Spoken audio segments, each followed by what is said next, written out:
অমুসলমান ভাইরা এটা যাতে না ভাবেন যে আমাদের জন্য এটা নয়। যত ভাই বোনের কর্ণে, যত ভাই বোনের কানে এ মাইকের আওয়াজ যাচ্ছে, তাদের সকলে বলবো কথাগুলো একটু মনোযোগ দিয়ে শুনবেন। আপনাদের সকলের জন্য এ জালসা, আপনাদের সকলের জন্য এ প্রোগ্রাম, আপনাদের সকলের জন্য এই পবিত্র কোরআন।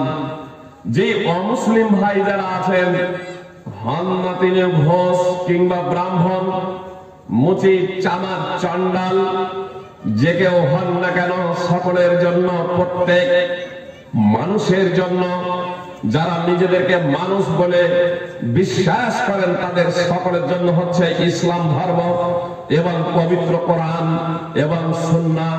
মহান আল্লাহ তাআলা সকলের স্রষ্টা এবং সর্বশেষ রাসূল মুহাম্মদ সাল্লাল্লাহু আলাইহি সাল্লাম, তিনি সকলের নবী ও রাসূল। প্রথমে এই বিষয়টা স্পষ্ট করে দিই যে আজকে আমাদের ভারতের প্রধানমন্ত্রী হলেন মাননীয় নরেন্দ্র মোদী। তৃণমূল যদি বলে, কংগ্রেস বলে, বামফ্রন্ট বলে, অথবা মুসলমান খ্রিস্টান বলে, নরেন্দ্র মোদী আমাদের প্রধানমন্ত্রী নন। তাহলে তাকে কি বলা হবে? এ ভারতীয় না। বাংলাদেশি বলতে পারে, পাকিস্তানি বলতে পারে, কোন আমেরিকান বলতে পারে, আরাবিয়ান বলতে পারে, নরেন্দ্র, আর বলাটাই তাদের স্বাভাবিক যে নরেন্দ্র মোদী আমাদের ভারতের প্রধানমন্ত্রী নন। কিন্তু কোন ভারতীয় এ কথা বলতে পারে না, তাই না? কথাটা সঠিক না ঠিক? কথাটা সঠিক। আমার সুপ্রিয় ভাই এবং বোন, আপনাদের বলি, পবিত্র কোরআন এটা কোন মানব রচিত গ্রন্থ নয়, স্বয়ং বিশ্ববিধাতা আল্লাহ তাআলা প্রদত্ত জীবন ব্যবস্থা। আর সমগ্র মানব জাতির জন্য এই পবিত্র কোরআন। আল্লাহ তাআলা পবিত্র কোরআনে বলেছেন, শাহরু রমাদানাল্লাযী উনজিলা ফীহিল কুরআন হুদাল লিন-নাস। 2 নম্বর সূরার 185 নম্বর আয়াতের অংশ বিশেষ। পবিত্র কোরআন হলো, রমাদান মাস হলো সেই মাস যে মাসে পবিত্র কোরআন অবতীর্ণ করা হয়েছে, যা মানব জাতি, বিশ্ব মানব জাতির জন্য পথ নির্দেশিকা, আলোকবর্তিকা, হেদায়াত। তাই পবিত্র কোরআন হলো সমগ্র মানব জাতির জন্য। আর মুহাম্মদ সাল্লাল্লাহু আলাইহি সাল্লাম হলেন সমগ্র মানব জাতির জন্য রাসূল, সমগ্র মানব জাতির জন্য রাসূল, সূরা আরাফ। আর আল্লাহ তাআলা হলেন সমগ্র মানব জাতির জন্য উপাস্য, সূরা বাকারা। এই বিষয়টা যখন আমাদের কাছে স্পষ্ট হয়ে গেল, আরো একটু স্পষ্ট করে দেই যে এক সময় ভারতের প্রধানমন্ত্রী ছিলেন ইন্দিরা গান্ধী, এক সময় ভারতের প্রধানমন্ত্রী ছিলেন অটল বিহারী বাজপেয়ী, এক সময় ভারতের প্রধানমন্ত্রী ছিলেন মনমোহন সিং। অটল বিহারী বাজপেয়ী ছিলেন তখন মনমোহন সিং ছিলেন না, আর ইন্দিরা গান্ধী ছিলেন তখন অটল বিহারী বাজপেয়ী ছিলেন না। আর যখন আমাদের প্রধানমন্ত্রী নরেন্দ্র মোদী আছেন, তখন মনমোহন সিং নেই। আমার মুসলিম ভাইরা কথাটা খুব ভালোভাবে শুনে নিন যে ঈসাকে আমরা নবী বলে বিশ্বাস করি, মুসা আলাইহিস সালামকে নবী বলে বিশ্বাস করি, খ্রিস্টানেরা মুহাম্মদ সাল্লাল্লাহু আলাইহি সাল্লামকে নবী ও রাসূল বলে বিশ্বাস করে না, ইহুদিরা মুহাম্মদ সাল্লাল্লাহু আলাইহি সাল্লামকে নবী ও রাসূল বলে বিশ্বাস করে না। ফলে কোন মুসলমান যদি বলে যে ইহুদি খ্রিস্টানেরা যেহেতু মুহাম্মদ সাল্লাল্লাহু আলাইহি সাল্লামকে নবী ও রাসূল বলে বিশ্বাস করে না, আমরা মুসলমানরা ঈসা এবং মুসাকে নবী ও রাসূল বলে বিশ্বাস করব না, তাহলে সে মুসলমান হতে পারে না, সে মুসলমান হতে পারে না, সেই হলো কাফের। তারই জন্য আল্লাহ তাআলা জাহান্নাম প্রস্তুত করে রেখেছেন, তারই জন্য আল্লাহ তাআলা নরক প্রস্তুত করে রেখেছেন। সূরা নিসা 4 নম্বর সূরার 150 এবং 151 নম্বর আয়াত। সেই ব্যক্তিদের জন্য এই জান্নাত এবং স্বর্গ যারা সমস্ত নবী রাসূলকে মেনে নিয়েছেন, সমস্ত নবী রাসূলের উপর বিশ্বাস স্থাপন করেছেন। সূরা নিসা 4 নম্বর সূরার 152 নম্বর আয়াত। তবে সর্বশেষ রাসূল যেহেতু মুহাম্মদ সাল্লাল্লাহু আলাইহি সাল্লাম, এজন্য সমগ্র মানব জাতিকে মুহাম্মদ সাল্লাল্লাহু আলাইহি সাল্লামের উপরে বিশ্বাস স্থাপন করতে হবে। আরো স্পষ্ট করে বলি আমার মা মুসলিম ভাইরা, শ্রীকৃষ্ণ যদি আপন যুগে নবী ছিলেন, শ্রীরামচন্দ্র যদি আপন যুগের রাসূল ছিলেন, আল্লাহর দূত ছিলেন, প্রত্যেকটা মুসলমান তাদের উপরে বিশ্বাস করি। তার কারণ পৃথিবীতে যত নবী ও রাসূল এসেছেন আদম আলাইহিস সালাম থেকে নিয়ে মুহাম্মদ সাল্লাল্লাহু আলাইহি সাল্লাম পর্যন্ত সমস্ত নবী রাসূলকে আমরা নবী ও রাসূল বলে বিশ্বাস করি, আর এজন্যই আমরা মুসলমান। মুহাম্মদ সাল্লাল্লাহু আলাইহি সাল্লাম সর্বশেষ রাসূল। মুহাম্মদ সাল্লাল্লাহু আলাইহি সাল্লামের আগমনের পরে আর নবী হিসেবে কেউ জন্মগ্রহণ করবে না, নবী হিসেবে কেউ জন্মগ্রহণ করবে না। কেউ যদি নিজেকে নবী বলে দাবি করে তাহলে জানতে হবে সে হচ্ছে মহামিথ্যক, মিথ্যাবাদী, যার ভবিষ্যৎবাণী রাসূলুল্লাহ সাল্লাল্লাহু আলাইহি সাল্লাম করেছেন। সহিহ বুখারী হাদিস নম্বর 7121।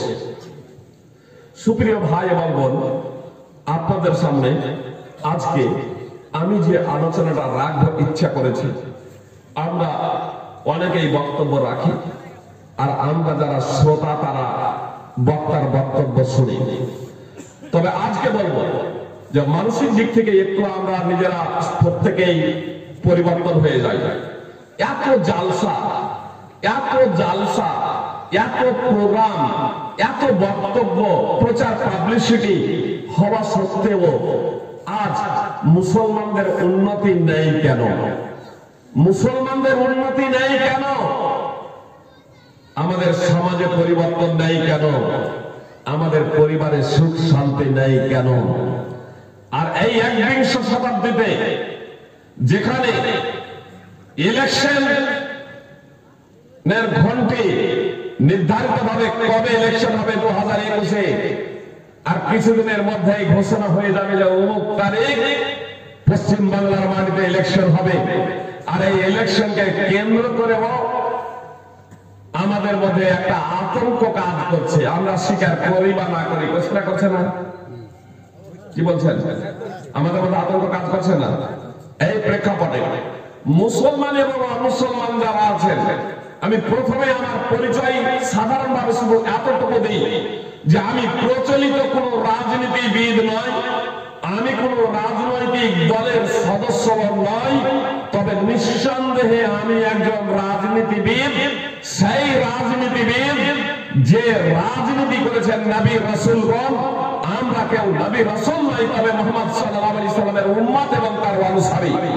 পবিত্র কোরআন এবং সুন্নাহর আলোকে আপনাদের সেই কথাটা বিশ্লেষণ করব এবং সাথে সাথে এই কথাটাও বলতে চাই যে আমাদের সমাজ জীবনে, আমাদের পরিবারে সুখ এবং শান্তি নেই, তার অন্যতম কারণ হলো আমরা যে সভাগুলো করি, জালসা জুলুস করি, বক্তব্য যারা রাখি, সাধারণত পবিত্র কোরআন এবং সুন্নাহর আলোকে তা রাখি না, পবিত্র কোরআন এবং সুন্নাহকে বাস্তবায়ন করার প্রচেষ্টা করি না।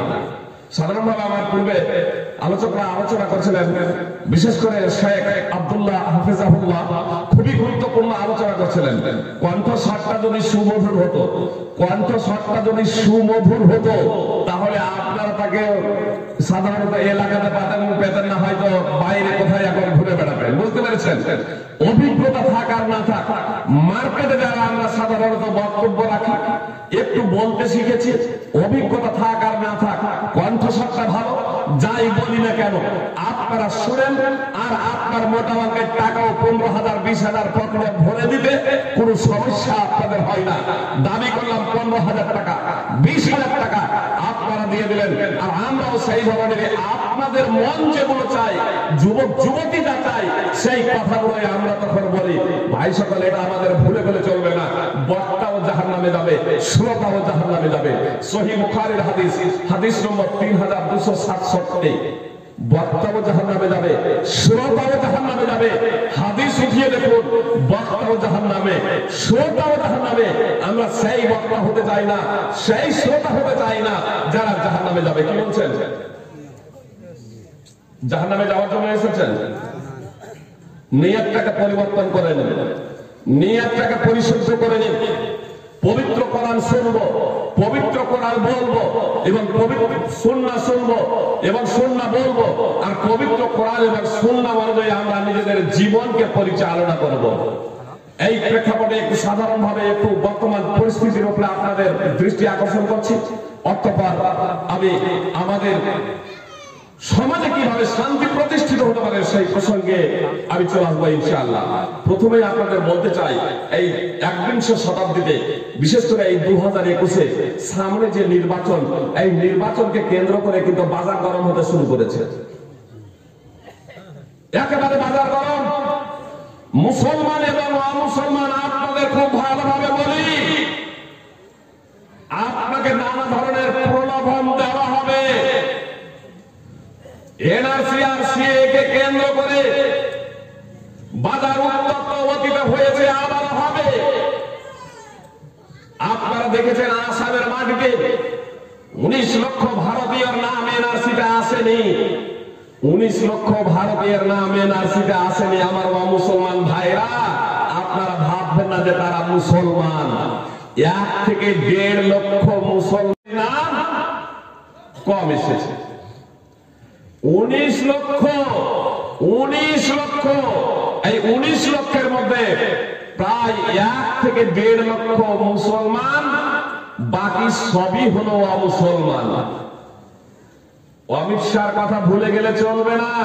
অমিত শাহ বলেছিলেন মুসলমান হোক আর অমুসলমান হোক, এনআরসিতে যাদের নাম আসেনি তাদের ঠাই হবেন ডিটেনশন ক্যাম্পে। অবশ্য যখন ইলেকশন আসে তখন ভোল পরিবর্তন হয়। 15 লক্ষ টাকা করে দিব বলেছিলেন, 15 লক্ষ টাকা করে দিব বলেছিলেন। যখন তাদের জিজ্ঞেস করা হলো, ক্ষমতায় তো গেলেন, কেন্দ্রে নেতৃত্ব প্রদান করছেন, 15 লক্ষ টাকা করে দিব বলছেন, প্রথম ধাপ অতিক্রান্ত করে দ্বিতীয় পর্যায়ে পদার্পণ করেছেন। দ্বিতীয়বার ক্ষমতায় আপনারা এসেছেন, আপনাদের সরকার চলছে, 15 লক্ষ টাকা করে দিব বলেছিলেন, কারো অ্যাকাউন্টে প্রবেশ করে না কেন? প্রবেশ হয়নি কেন? বলছেন ওটা ছিল জুমলা, ওটা ছিল কথার কথা, ওটা ছিল ঠোঁট থেকে, হৃদয় থেকে না। জি, নেতা আজকে নানা ধরনের আপনাকে প্রতিশ্রুতি দিবে, মঞ্চে এসে লড়াবে। অনেক বিজেপি নেতার বউ বেটি মুসলমানের সাথে বিয়ে দেয়নি। কোন মুসলমানকে তাহলে দেয়? তাহলে একদিকে জামাই আদর, একদিকে ভগ্নিপতি, আর একদিকে আমাকে আপনাকে ফিল্ডে লড়ানোর জন্য সদা ব্যস্ত কিছু ব্যক্তি। আপনারা কিন্তু সতর্ক থাকবেন, আপনাদেরকে আপোষে বসবাস করতে হবে। আপনাদের লড়িয়ে নিয়ে এখান থেকে চলে যাবে স্লোগান ইনকিলাব জিন্দাবাদ। ক্ষমতায় পাঠিয়ে দিন যে কোনো নেতাকে, তারপরে তাকে গিয়ে বলুন, দাদা আপনি বলেছিলেন ইনকিলাব জিন্দাবাদ, আমাকে নেতা বানিয়ে দাও, আমি তোমাদের রাস্তাঘাট পথ করে দেব, তোমাদের চাকরি দেব, তোমাদের সুযোগ সুবিধা দেব, তোমাদের কাঁচা বাড়ি আছে সব পাকা করে দেব। এখন আপনাকে আমরা নেতা বানিয়েছি, তখন বলছেন কি, আরে সেদিন তো বলেছিলাম ইনকিলাব জিন্দাবাদ, আজকে বলছি আমরা খাবো তোমরাবাদ। ইনকিলাব জিন্দাবাদ বুঝতে পারোনি। ইনকিলাব কাল থেকে আরবি শব্দ, ওলামায়ে কেরামদের জিজ্ঞেস করবেন, কাল শব্দ থেকে ইনকিলাব। আর কাল বলা হয় এই হাত, হৃদয়কে, অন্তর। এখানে হাত দেবেন, সব সময় দেখবেন এটা ধুক ধুক ধুক ধুক করছে, নড়াচড়া করছে, কাল পরিবর্তন। তো বলছে ইনকিলাব জিন্দাবাদের বার্তা বুঝতে পারোনি, সেই দিনই তো বলেছি ইনকিলাব জিন্দাবাদ। নেতা বানিয়েছো, এখন আমরা খাবো তোমরাবাদ। শুভেন্দু অধিকারী বলছেন 10 বছর থেকে কোনো কাজই হয়নি। আর এতদিন থেকে তুমি তো নেতা ছিলে, বললে এই করলাম ওই করলাম, আজকে তোমার 10 বছর থেকে কোনো কাজই হয়নি তৃণমূল থেকে। মানে অবশ্য আমি আপনাদের কোরআন হাদিস শোনাবো, কিন্তু প্রথমে কয়েকটা কথা সাধারণ ভাবে বলে দিলাম, আমরা যাতে আপোষে লড়ালড়ি দাঙ্গা ফাসাদ না করি। বুঝতে পেরেছেন? কথাগুলো শুনুন, আমরা যাতে শান্তভাবে সাম্প্রদায়িক সম্প্রীতি বজায় রাখতে পারি, তার জন্য আমাদের প্রচেষ্টা করতে হবে। ভাই, আপনার যে নেতা কাজ করবেন, যিনি কাজ করবেন তাকে আপনি ভোট দেবেন, এটা স্বাভাবিক। যিনি কাজ করবেন ব্যক্তি স্বার্থে না, সামগ্রিক স্বার্থে, সার্বিক ভাবে জনগণের জন্য যিনি কাজ করবেন তাকে আপনারা নির্বাচন করবেন। আমি এই কথাই বলতে পারি। নির্দিষ্ট ভাবে কোন দল নির্দিষ্টভাবে কোন নেতার আমি নাম আপনাদের সম্মুখে বলছি না, আর আমিও সাধারণভাবে নির্দিষ্টভাবে কোন দল এবং নির্দিষ্টভাবে কোন নেতার সমর্থক নয়। আমি সাধারণভাবে আপনাদের বলতে চাই যে আজকে এই প্রেক্ষাপটে যখন ইলেকশনের সময় আপনার কেন্দ্র থেকে এক এক করে বিজেপি বড় বড় নেতারা সব পশ্চিমবঙ্গে এসে উপস্থিত, আর আমি মনে করি আমাদের প্রধানমন্ত্রী মানে অমিত শাহ এসেছেন, জেপি নাড্ডাও এসেছেন, আরো অনেকে এসেছেন। এই মুহূর্তে আমাদের প্রধানমন্ত্রী তিনি আসেনি, তবে তিনিও আসবেন, এটা আমার বিশ্বাস যে তিনি বাদ থাকবেন, এক এক করে আসবেন আর বিভিন্ন ধরনের প্রতিশ্রুতি প্রলোভন দেবেন। আর যখন নির্বাচন শেষ হয়ে যাবে তখন কিন্তু সাধারণত আর খুঁজে পাবেন না। যে কৃষক আন্দোলন দেখুন না, প্রায় 1.5 মাস অতিক্রান্ত হয়েছে, 1.5 মাসের বেশি সময় পার হয়ে গেছে কৃষক আন্দোলনকারীদের। জি, খোলা আকাশের নিচে শীতে রাত্রি যাপন করছেন, তাদের সাথে দেখা করার সময় নেই, আর আপনাকে প্রলোভন দেওয়ার জন্য দিল্লি থেকে ছুটে আসবে, এটা স্বাভাবিক। আর যখন দিল্লি থেকে ছুটে আসছে তখন এক শ্রেণীর মানুষ বলছেন, এক শ্রেণীর নেতারা বলছেন আমরাকে ভোট দাও, নইলে বিজেপি ক্ষমতায় চলে আসবে, তখন তোমাদের আর উদ্ধার হবে না। আমরাও তখন মনে মনে ভাবছি সত্যি তো, যদি বিজেপি ক্ষমতায় চলে আসে, ওইদিকে যেমন দিলীপ ঘোষ হুঙ্কার ছাড়ছেন, আর এইদিকে যেমন দিলীপ ঘোষ হুঙ্কার ছাড়ছেন, ওইদিকে যেমন অমিত শাহ হুঙ্কার ছাড়ছেন, আমাদের হয়তো ভারত ছাড়া হতে হবে। আমরা এটা মনে মনে ভাবছি। তাহলে কেউ ভাবছি তৃণমূলকেই তাহলে ভোটটা দিয়ে দিই, তার কারণ কংগ্রেস সিপিএম এর তো অবস্থা খুব খারাপ। আবার কেউ কেউ বলছি সব দল, কংগ্রেস, তৃণমূল, বিজেপি, আরএসপি, সকলে একই মুদ্রার এপিঠ ওপিঠ, সকলেই একই মুদ্রার এপিঠ ওপিঠ। তাদের লক্ষ্য উদ্দেশ্য হলো ফুটবলকে লাভ দিয়ে গোলে ভরা। হে বোকার দল মুসলমান, তারা কি বলছেন?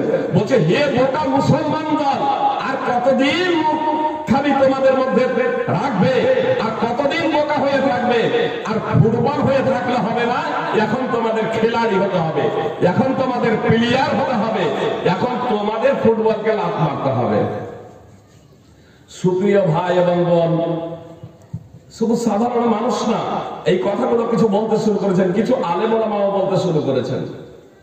আর এই কথাগুলো যখন বলছেন তখন আমরা সাধারণ মানুষ অনেকেই ভাবছি সত্যি তো, বামফ্রন্ট আমাদের জন্য কিছু করেনি, তৃণমূল তারাও সেরকম কিছু করেনি, তাহলে সব আমাদের শোষণ করেছে।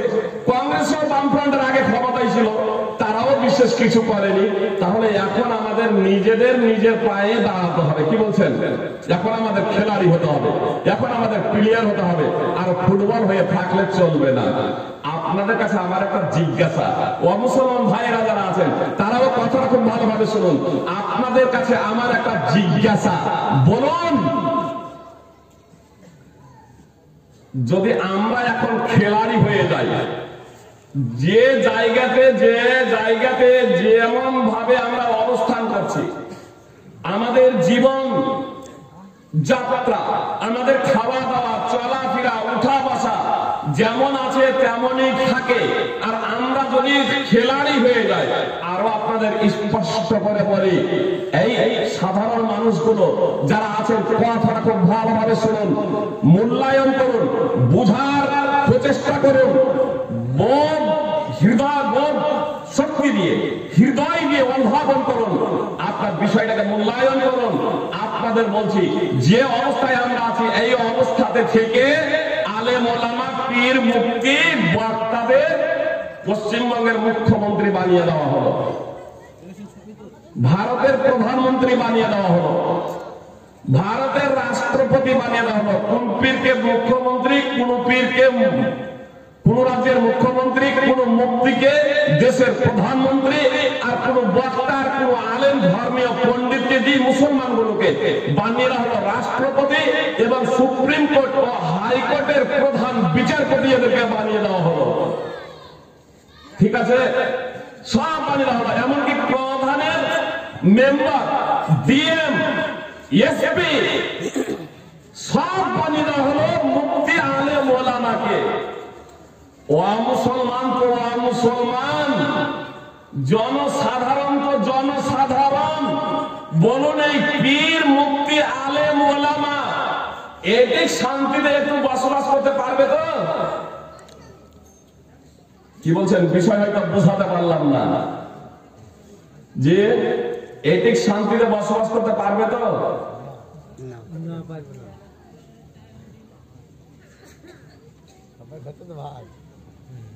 পাকিস্তানে বিজেপি ক্ষমতায় আছে,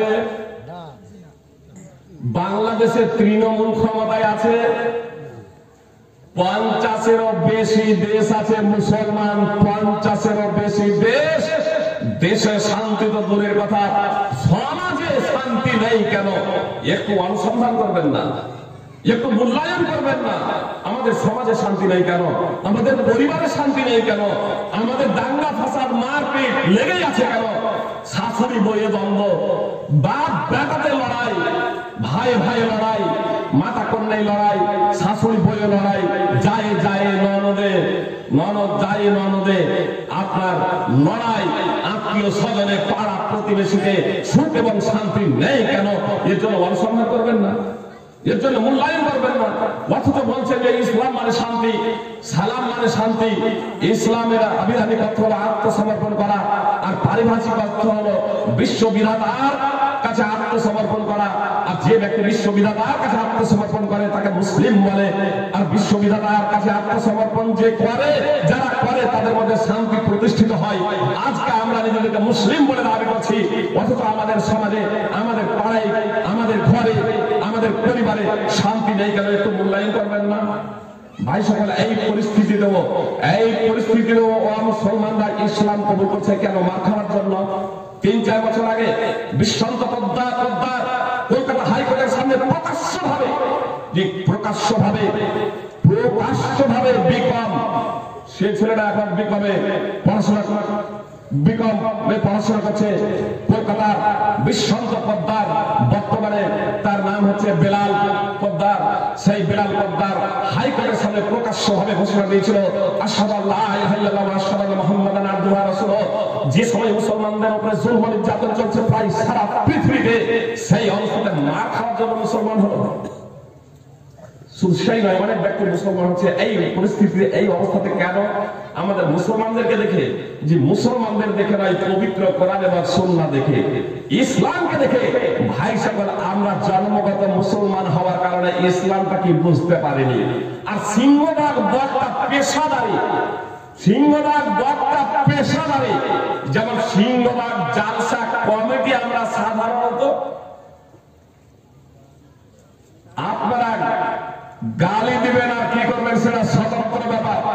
আমি যে কথাগুলো বলছি, প্রথমত নিরপেক্ষ দৃষ্টিভঙ্গি নিয়ে বলবেন, তারপর যদি আমার ভুল যদি হয় তাহলে সংস্কার সংশোধন করে দেবেন ছোট ভাই মনে করে। আমি মাথা নত করে মেনে নেব। সিংহভাগ যে সংস্থা আমাদের ব্যবসা হচ্ছে, সিংহভাগ যারা আমরা বক্তব্য রাখছি, সাধারণত পেশাদারিত্ব হিসেবে, আর পেশাদারিত্ব হিসেবে বক্তব্য যেমন আমরা রাখছি, যুবকেরা ও জালসা দিচ্ছেন ওই পেশাদারিত্ব হিসেবে। কমিটি সিংহভাগ নামাজ পড়েন, অবস্থায় একই বক্তব্য। ওর টাকা নিয়ে দরকার, সমাজ পরিবর্তন হচ্ছে কি হচ্ছে না, এটা বড় ফ্যাক্টর নয়, এটা বড় বিষয় নয়। বিষয় হলো প্রতিটা টাকা ঢুকছে কি ঢুকছে না। এর জন্য আমাদের সমাজ অতল তলিয়ে গিয়েছে।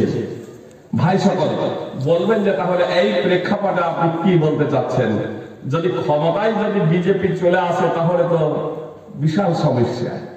প্রথমে আপনাদের বলি, বিজেপি যে ক্ষমতায় আছে এটা কার ইচ্ছা? বিজেপি ক্ষমতায় আছে এটা শুধু আল্লাহর ইচ্ছাই নয়, আমি বলছি আল্লাহ বিজেপিকে ক্ষমতায় বসিয়েছেন। আসুন এবার কোরআন এবং সুন্নাহ অনুযায়ী বিষয়টাকে বোঝার চেষ্টা করি। দীর্ঘ হাদিস, একটা পয়েন্ট সেখান থেকে বলছি। আপনার বাংলা হাদিস অ্যাপস আছে একটা, ওই বাংলা হাদিস অ্যাপসে তাহকিক সহ যেটা আছে সুনানে ইবনে মাজাহ, তার 4019 নম্বর হাদিস সার্চ করবেন, বের করবেন। তাহকিক আল্লামা রাসূলুল্লাহ আলবানী, বাংলাতেও বের হয়ে গেছে। সেই সুনানে ইবনে মাজাহ 4019 নম্বর হাদিসটা দেখবেন। তাতে 5টা পয়েন্ট আছে। তার মধ্যে একটা পয়েন্ট হলো রাসূলুল্লাহ সাল্লাল্লাহু আলাইহি সাল্লাম বলছেন, ওয়ালাম ইয়ানকুদু আহাদাল্লাহি ওয়া আহাদা রাসূলিহি ইল্লা সাল্লাল্লাহু আলাইহিম আদুওয়াম মিন গায়রিহিম ফাআখাযু বা'দা মা ফি আইদিহিম। যখন কোন জাতি আল্লাহ এবং তার রাসূলের চুক্তি লঙ্ঘন করবে, তখন আল্লাহ তাআলা তাদের দুশমনদের, তাদের শত্রুদের তাদের উপরে শাসক বানিয়ে দেবেন, আর তারা তাদের সহায় সম্পদ নিয়ে যাবে। এনআরসির মাধ্যমে আপনার বাড়ি গাড়ি নিব বলছে না, যে আপনার জমি জায়গা যা আছে সব নিয়ে আপনাকে ডিটেনশন ক্যাম্পে ভরবে, আপনার অধিকার নেই। যে আল্লাহ রাসূল সাল্লাল্লাহু আলাইহি সাল্লাম বলছেন যে শত্রুদের, বিজাতীয়দের আল্লাহ শাসক বানাবেন তোমাদের উপরে। যারা আল্লাহ রাসূল সাল্লাল্লাহু আলাইহি ওয়াসাল্লাম বলছেন, যে জাতি আল্লাহ এবং তার রাসূল সাল্লাল্লাহু আলাইহি ওয়াসাল্লামের চুক্তি লঙ্ঘন করবে, তাদের উপরে আল্লাহ তাআলা বিজাতীয়দের, শত্রুদের, দুশমনদের শাসক বানিয়ে দেবেন, আর তারা তাদের সহায় সম্পদ ছিনিয়ে নেবে।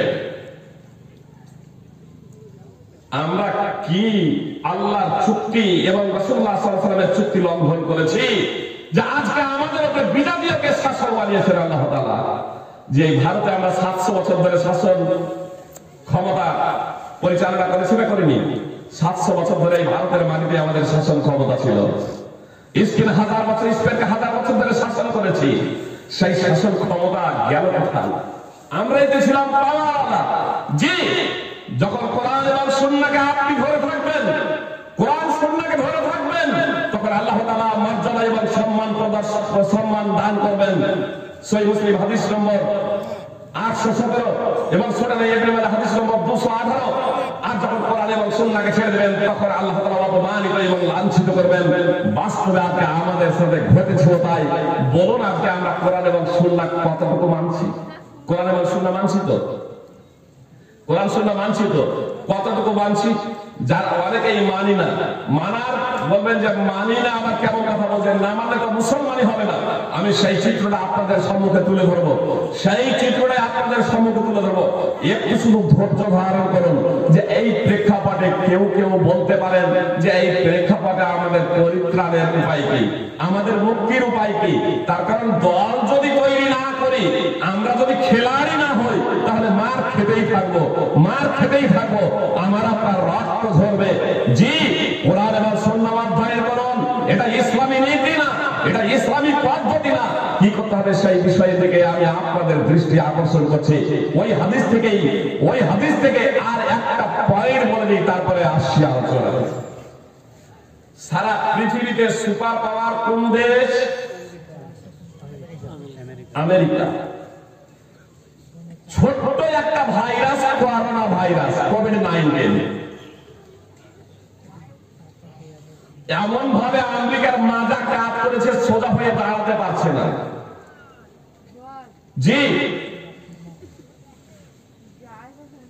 আমেরিকা কয়েকদিন থেকে ধারাবাহিক ভাবে প্রায় 4000 করে প্রত্যেক দিন লোক মারা যাচ্ছে।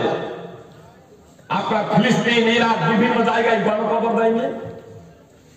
গণকবর চলছে এখন আমেরিকাতে ধারাবাহিক ভাবে প্রায় মাস খালি থেকে। গণকবর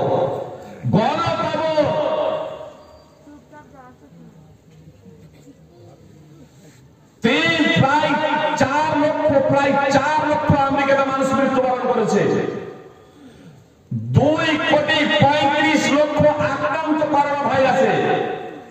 আরে 33 কোটি লোক আমেরিকাতে, আর সেখানে প্রায় 2.5 কোটি আক্রান্ত করোনাতে হয়ে গেছে।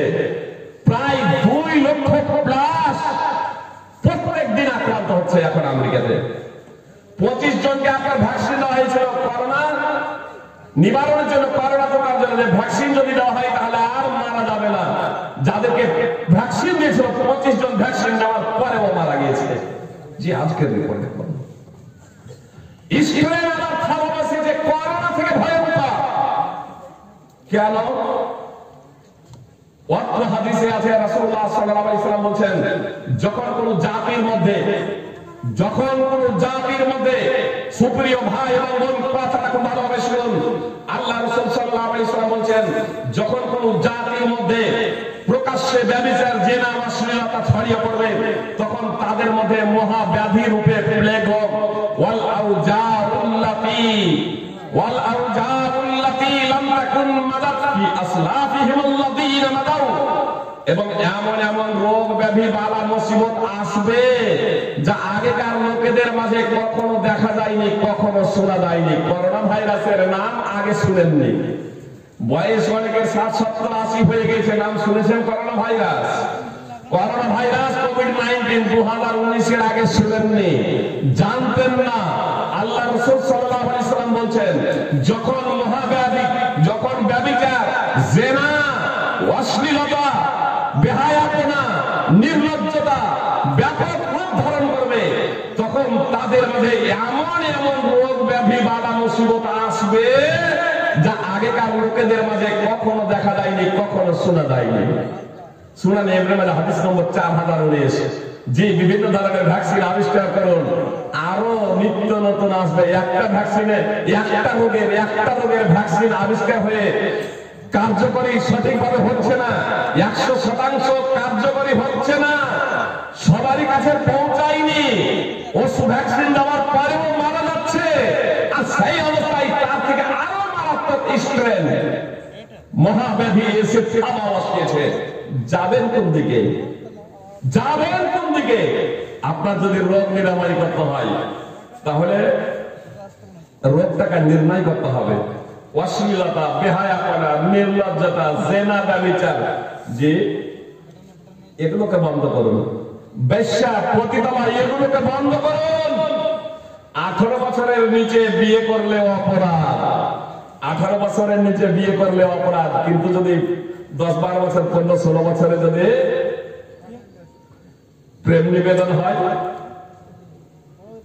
লিভ টুগেদার হয়, বিয়েটা অপরাধ।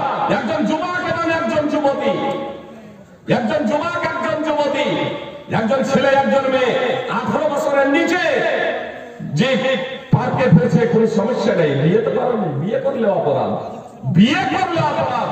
এই সমাজে আল্লাহর গজব আসবে না, তার আসবেটা কি? গজব আসাটাই স্বাভাবিক।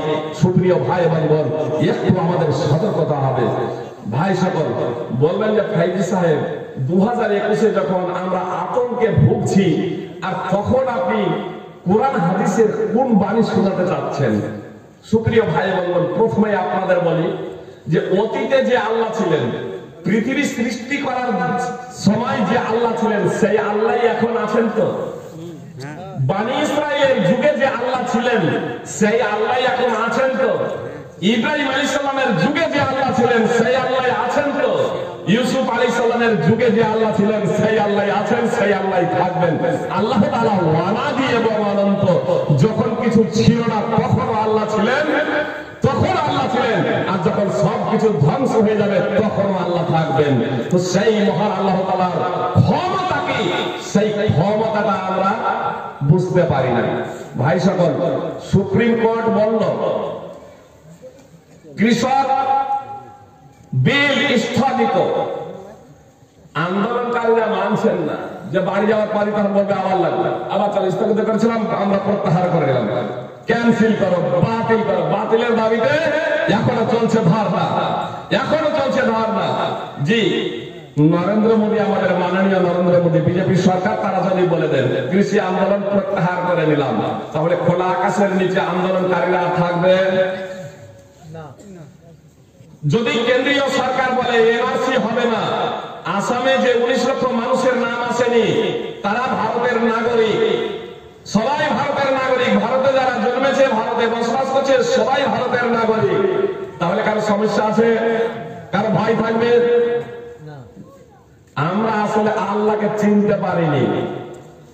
আল্লাহ যদি বলেন মুসলমান তোমাদের ভয় নেই, ভয় কোনো কারণ আছে? তা আল্লাহ বলেছেন না বলেনি মুসলমান ভয় নেই? আল্লাহ বলেছেন না বলেননি? তারপরেও আমাদের ভয় কেন?